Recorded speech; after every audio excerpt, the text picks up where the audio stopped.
Pada tahun 1965, Ferdinand Marcos terpilih sebagai Presiden Filipina. Ia naik ke tampuk kekuasaan dengan janji memerangi korupsi. Seiring berjalannya waktu, Marcos mengambil langkah drastis. Ia menetapkan darurat militer pada tahun 1972. I, as your duly elected President of the Republic, use this power to protect the Republic of the Philippines and our democracy. Keputusan ini memberinya kekuasaan penuh. Dengan kekuasaan mutlak itu, ia mulai memanfaatkan koneksi politik untuk mengamankan proyek-proyek besar yang dibiayai oleh utang negara.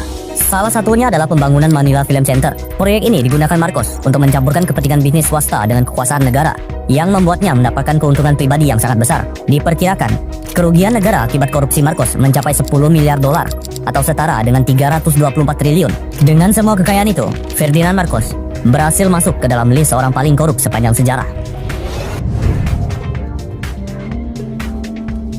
Pada awal tahun 1990-an, Nigeria berada di bawah pemerintahan Jenderal Sani Abacha. Saat itu, negara sedang menghadapi krisis ekonomi.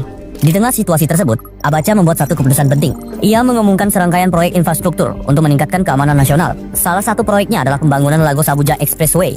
Di balik proyek-proyek ambisius ini, Abacha memanfaatkan kekuasaannya untuk memperkaya dirinya sendiri. Ia memerintahkan Bank Sentral Nigeria untuk mencairkan dana negara dalam jumlah yang besar, yang kemudian dialihkan melalui perusahaan-perusahaan swasta yang dikendalikan oleh orang-orang terdekatnya. Kerugian negara akibat skandal ini diperkirakan mencapai 700 miliar dolar. Dengan semua kekayaan ini, Sani Abacha berhasil masuk dalam daftar orang paling korup sepanjang sejarah. Jika kita perhatikan Ferdinand Marcos di Filipina dan Sani Abacha di Nigeria, ini menunjukkan pola yang serupa. Keduanya memanfaatkan kekuasaan dan kedekatan dengan elit politik untuk melakukan korupsi dalam skala besar. Tapi mari kita lihat contoh lain lagi. Di Asia Tenggara, Malaysia juga pernah mengalami kasus besar, skandal 1MDB. Kasus ini mencuat pada tahun 2015 dan melibatkan Perdana Menteri Najib Razak bersama seorang pengusaha bernama John Law. Mereka diduga menyalahgunakan lebih dari 4 miliar dolar dari dana investasi nasional negara. Hal yang sama juga terjadi di Indonesia. Presiden Soeharto membangun jaringan kekuasaan yang erat dengan para pengusaha yang disebut sebagai kroni. Salah satunya adalah Bob Hasan, pengusaha kayu yang sangat dekat dengan Soeharto. Dari hubungan itu, aliran dana negara pun mengalir ke kepentingan pribadi, salah satunya lewat Yayasan Super Samar.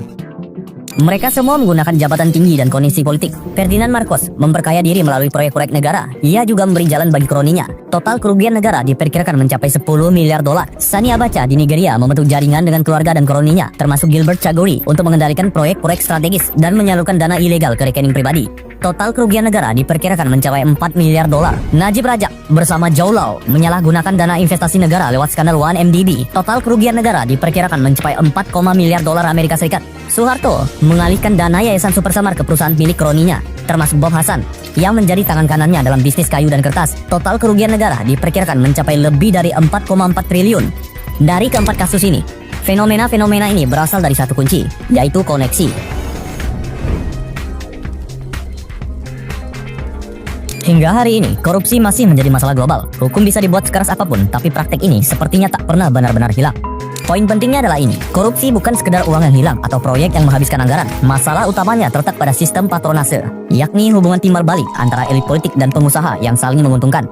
Dalam sistem ini, seorang elit memberikan dukungan kepada tokoh politik agar bisa naik ke puncak kekuasaan. Sebagai imbalannya, ia diberikan akses khusus, entah berupa proyek, izin usaha, ataupun kebijakan yang menguntungkan. Keuntungan mereka bukan hanya uang, tapi juga pengaruh dan kekuasaan.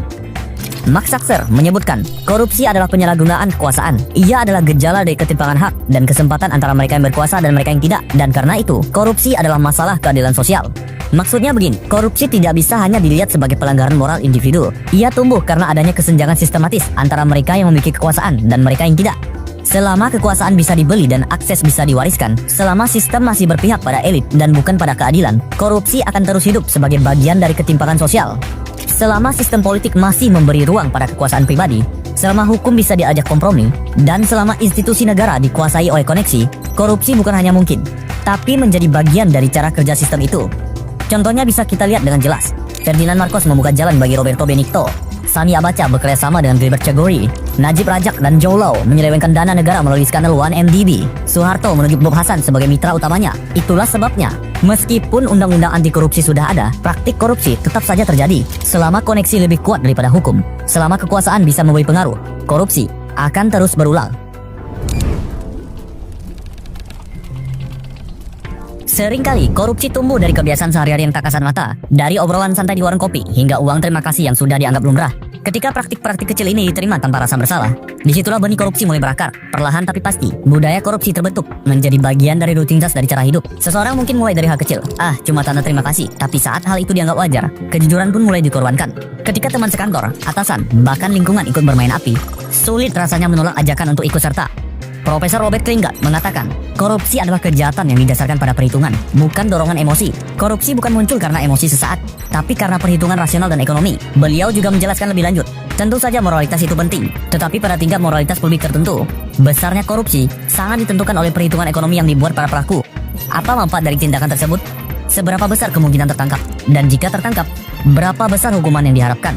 Individu akan tetap melakukan korupsi jika keuntungan dikurangi biaya moral dan dikurangi peluang tertangkap, kemudian dikalikan dengan hukuman yang diharapkan masih menghasilkan angka positif. Dengan kata lain, seseorang akan tetap melakukan korupsi jika perhitungannya menunjukkan keuntungan yang ia dapat jauh lebih besar daripada risikonya. Dari Ferdinand Marcos hingga Soeharto, semua nama itu menegaskan satu hal. Korupsi bukan hanya soal individu, tapi soal sistem. Dalam setiap kasus ini, kita melihat bagaimana elit politik dan pembisnis bekerja sama, membangun koneksi untuk melanggengkan kekuasaan. Ketika kejujuran tak lagi dihargai, dan ketika hukum hanya menjadi alat bagi yang berkuasa.